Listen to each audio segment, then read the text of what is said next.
Assalamualaikum warahmatullahi wabarakatuh. Kami dari kelompok 4, perkenalkan saya Alif Melati Putri, dan kelompok saya yang terdiri dari Habib Ramadan Tito Kotama dan Riko Wahyu Yudana Putra akan menjelaskan dan mendemokan sistem yang telah kami buat, di mana sistem kami yaitu sistem pendukung keputusan dengan judul Pemilihan Dosen Pembimbing Tugas Akhir Mahasiswa Sistem Informasi UISI. Di sini terdapat perbedaan dari progres 1 dan progres 2, di mana dashboard yang telah kami perbarui, yaitu terdapat jumlah data,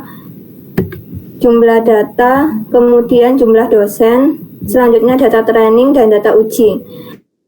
Di mana pengertian dashboard sendiri yaitu menu atau program lembar kerja yang pertama kali muncul ketika aplikasi rekomendasi pemilihan pembimbing tugas akhir mahasiswa ini diakses. Kemudian data training yaitu untuk melakukan pemilihan dosen pembimbing dengan melakukan input data mahasiswa atau memberikan informasi mengenai bidang studi dosen dan dosen pembimbing yang diinginkan pada serta waktu bimbingan. Kemudian jumlah data merupakan histori mahasiswa yang mengajukan pembimbing untuk tugas akhir, dan yang terakhir yaitu jumlah dosen merupakan dosen yang menjadi pembimbing tugas akhir sistem informasi UISI, di mana terdapat jumlah dosen sebanyak 4, yaitu Bu Reni, Pak Yoga, Bu Brina, dan Bu Catur. Ya, jadi di sini saya akan menjelaskan sedikit mengenai metode perhitungan naive Bayes yang kami implementasikan pada sistem pendukung keputusan kami, yaitu untuk menghitung bobot dosen pembimbing TA yang nantinya akan dimunculkan sebagai hasil SPK sistem kami. Nah, yang pertama ini adalah fungsi untuk menghitung dosen. Di sini fungsinya itu menghitung dosen per masing-masing dosen, di mana nanti setelah dihitung itu dia mengambil perhitungannya itu mengambil dari database dosen pembimbing, kemudian Pak Yoga yang diambil dari table training, kemudian dikembalikan ke count alt result. Semua dari dosen 1 hingga dosen terakhir yang kami contohkan itu sama, menggunakan metode yang sama. Kemudian untuk fungsi bidang studi, contoh kasus adalah untuk Pak Yoga, itu perhitungannya diambil dari tabel bidang studi, kemudian dari dosen pembimbing Pak Yoga yang berasal dari tabel pada database training, kemudian dikembalikan menjadi count alt result, kemudian menjadi count dosen Pak Yoga. Untuk waktu, fungsi waktu juga sama. Mungkin bisa langsung ke perhitungannya langsung, Mas Riko. Nah, di sini untuk selanjutnya dibuat kelas PC 0 hingga PC 3. Nah, itu untuk masing-masing dosen. PC 0 itu Pak Yoga, dan PC 1 Bu Catur, PC 2 Bu Reni, dan PC 3 Bu Brina. Untuk masing-masing kelas PC ini per dosen, hasil dari jumlah dosen dibagi total training itu dibulatkan.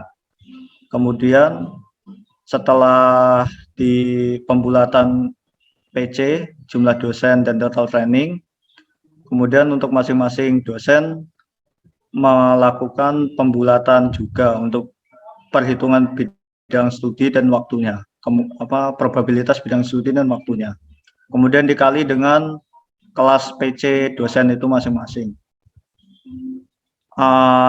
Setelah penghitungan kelas PC per masing-masing dosen tadi, untuk kelas dosennya masing-masing yaitu menghitung bidang studi dan waktu. Di sini rumus yang digunakan adalah pembulatan bidang studi berdasarkan dosen tersebut, dikali pembulatan waktu dosen tersebut, kemudian dikali kelas PC masing-masing dosen tadi, yang menghasilkan probabilitas. Untuk probabilitas, perhitungan probabilitasnya di next. Nah, ini untuk perhitungan probabilitas per dosen. Di sini ada pembulatan untuk bidang studi di masing-masing dosen dan juga pembulatan waktu di masing-masing dosen. Setelah melakukan perhitungan probabilitas tadi, ini merupakan perhitungan untuk mengambil kesimpulan dari keseluruhan data yang telah dihitung tadi.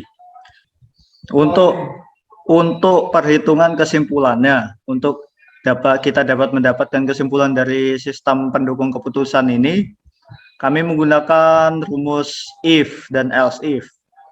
Dan di sini saya contohkan untuk probabilitas kelas Pak Yoga, yaitu dengan if kelas probabilitas Pak Yoga lebih besar atau sama dengan kelas probabilitas Bu Catur dan Bu Reni, kemudian lebih besar sama dengan kelas probabilitas Bu Reni dan kelas probabilitas Pak Yoga lebih besar dari kelas probabilitas Bu Brina. Kesimpulannya adalah probabilitas untuk dosen pembimbing Pak Yoga adalah 100%, yaitu jadi kesimpulan untuk sistem pendukung keputusannya nanti adalah mengambil keputusan untuk menjadikan Pak Yoga sebagai dosen pembimbing.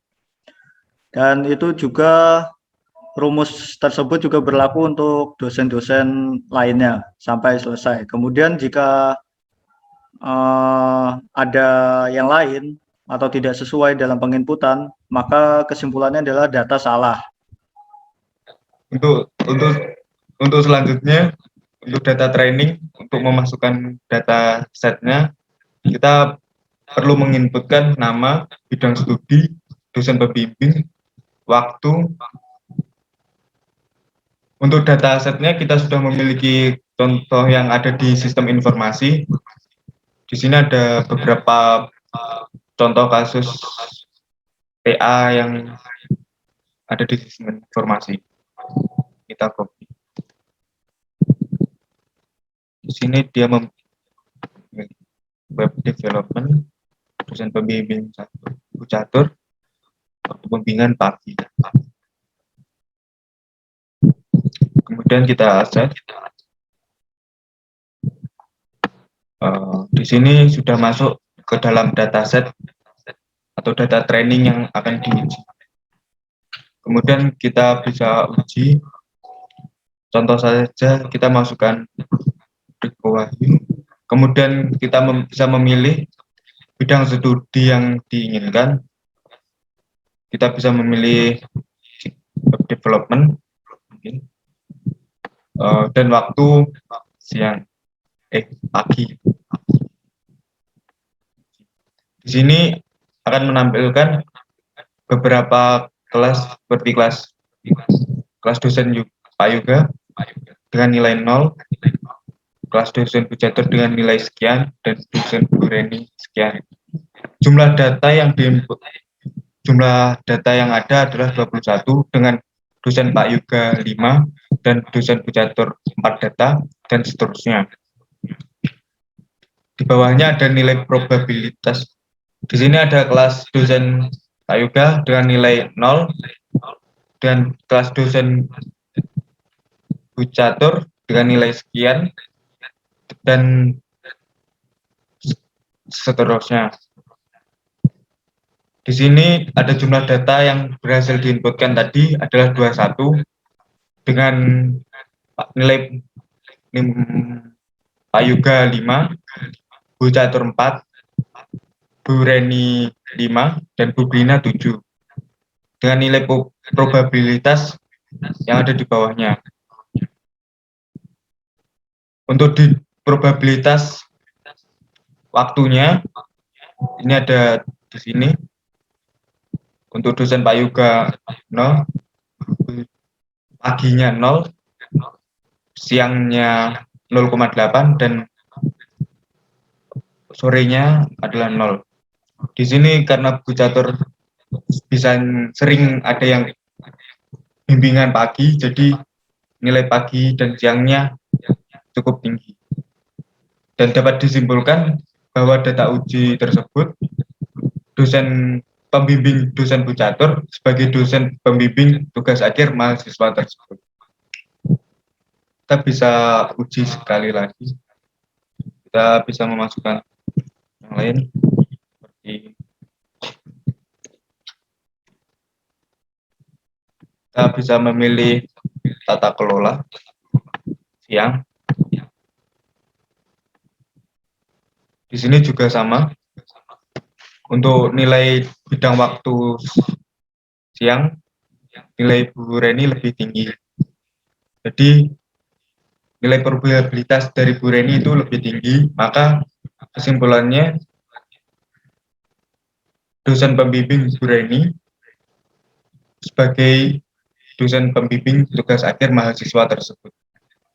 Kesimpulan dari final project kami yaitu berdasarkan hasil pengujian yang telah dilakukan dalam pembangunan sistem ini dapat disimpulkan bahwa aplikasi yang dibangun dapat berfungsi dengan baik, yaitu sistem pendukung keputusan pemilihan dosen pembimbing tugas akhir berdasarkan bidang studi dosen dan waktu bimbingan menggunakan metode Navi Bayes telah berhasil dibuat dan berjalan dengan baik, yaitu bisa memberikan rekomendasi dosen pembimbing tugas akhir mahasiswa di Prodi Sistem Informasi Universitas Internasional Semen Indonesia.